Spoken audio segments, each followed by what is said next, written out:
اهلا وسهلا بكم. استغربني نقاش كيدور هاد الايامات في لي ريزو سوسيو حول المشكل ديال المغاربه في العالم اللي ما جاوش وما كيبانوش في المدن السياحيه في المغرب.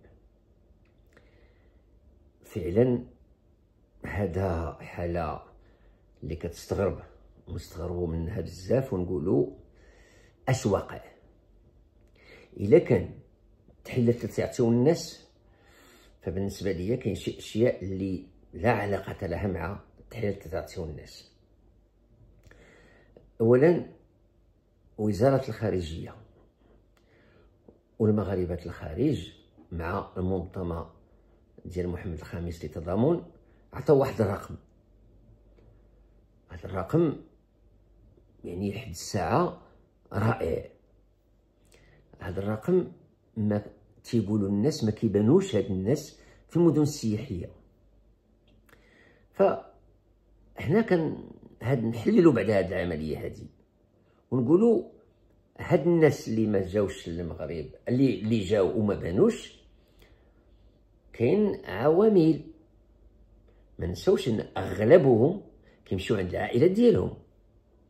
هذه الاولى. اغلبهم تيجيو باش يحيوا الرحيم وتيزوروا العائلات في جميع المناطق المغربيه، ما كيمشيوش للفنادق. يمكن وحيت نقول اغلبهم راه فيه حتى واحد 60%. ويمكن الطرف اللي ما كيمشيش للفندقه هو اللي ما بينش اليوم. حتى اليوم ما عندناش حقيقه ديال الارقام ديال لينويتي اللي مديورين في الفنادق وفي لي كلوب اللي كيمشيو لهم هاد المغاربه الخارج. يعني ما يمكنناش نحكموا اكثر من هذا. كاين اشياء اللي كنسمعها في التعليقات اللي ما تيقبلش العقل. تيقول لك غلاء يعني الفنادق، الطياره، المطاعم. نقدر نقبل هاد القضيه، ولكن خاصه حتى نجيو نطلبوا وكنقولوا للدوله باسم وزاره السياحه تقنن الاثمنه. كيفاش؟ شكون اللي قال لكم ان وزاره السياحه عندها الحق تقنن الاثمنه؟ هذا اشياء اللي ما تتفهموهاش الاخوان اللي كتكلموا بهالطريقه هذه. اولا الاثمنه حره في المغرب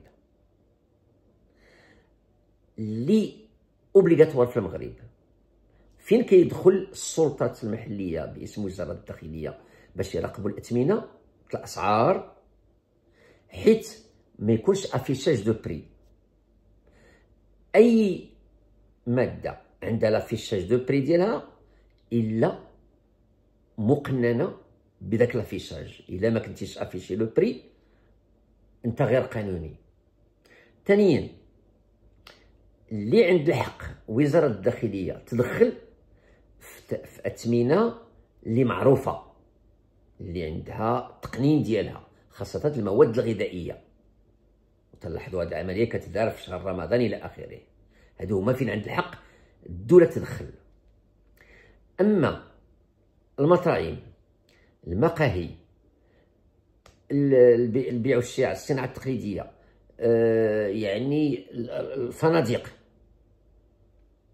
الاثمنه ديالها حره. عندها تنضبط على الجوده. الا جيتي لواحد المكان واحد المطعم وما افيشاش لو بري هذاك غير قانوني. الا افيشاه تختار واش عجبك ولا ما عجبكش. وما نساوش حتى في الفندقه نفس العمليه. اشنا هو المشكل بالضبط؟ هو بما يسمى الإيلز. اشنا هو هذا الإيلز؟ تيكون في حاله الذروه فاش كيكون الطلب كثير والعرض قليل. هنا اي مطعم او فندقي عنده الحق، ماشي عنده الحق، تيبغي يطلع الثمن ديالو عنده الطلب كثير. وبما ان العرض قليل لكم الاختيار مزيان. هذه اولا. لا الاسعار راه غير ما معقولاش باش يمشي شي واحد يقول واحد الفندقي لا بيدير هذا الثمن لهذا الزبون. هذا ما كايناش في القانون وما كاين حتى في شي دوله، حتى هي خصنا نعرفوها. بالنسبه للطائرات، الوغ ما نساوش ان المغرب دار لوبن سكاي، فتح السماء لجميع انواع الطيارات، حتى الطيارات يديروا داك الإلد. تا هما في المومون الدروه فاش يكون الطلب كثير تا هما تيطلعوا الثمن. اذا علاش ما كنحجزوا في واحد الوقت اللي بعيد باش نلقاو الثمن نازل؟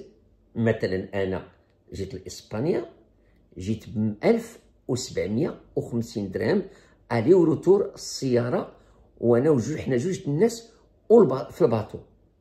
اليوم نفس الناس اللي معايا في الباطو خلصوا 4800 انه حجزوا في اخر المطاف. يعني هذا مشكل ديال الاثمنه والاسعار. انا ما عنديش، ما كنتفقش عليه. اللي كاين يمكن هادوك الزبناء المغاربه العالم اللي تيجيو لبلادهم وهاد المره حبدوا يغيروا، ما بغاوش يمشيو لدوك الفنادق او لي كلوب، قلالوا بالنسبه لهم. علاش؟ يمكن لقاو الوفر في دوله اخرى بحال اسبانيا كيف لقيت انا ارخص. علاش؟ لان في اسبانيا كاين لوفر كثر من لا دوموند، ويمكن جاو شافوا والديهم ورجعوا لينا كشفتهم هنا كثر في اسبانيا. وهذا لا يعني انهم ضد. هو هاد العمليه باش نحسنوها وباش نلقاو ليها الحل خصنا نكثروا لوفر، وخاصه في السنه، لانه هاد الناس ديال الشمال مثلا ها كيعيشوا غير في هذا الصيف. خصنا نلقاو لهم شغل اخر في المومون فاش كتكون عندهم خاويه الدنيا. هنا كتجي في الانيماسيون، كتجي في سميتو بزاف لي سيغمون تنخلقوهم اليوم باش يكون عندهم سواح لاني كلهم باش تما ما يطلعوش الثمن ونكثروا عندهم الاوفر. هذا هو الحل. ما باش نقول لوزاره السياحه او لوزاره الدوله لا حبسي لا تدخلي، راه ما يمكنش. اذا انا تنتمنى نكون واضح. اللي خصنا نعرفو هو الطائرات بجميع الانواع ديالها كسوا لوكوس ولا الغيولي، راه حتى هما باو الربح، وباو الربح حيت يكون لا دوموند كثيره، والا ما كانتش لا دوموند راه حتى هما تينزلوا الثمن. اذا خصنا نفكروا قبل ما نريزيرفيو، نريزيرفيو بكري، ولا بغينا نمشيو لشي فندق ما نمشيوش عنده مباشره، ولا بغينا نمشيو لشي مطعم راح نشوفوا الثمن، الا عجبنا ما عجبناش ما ناكلوش عنده الى اخره.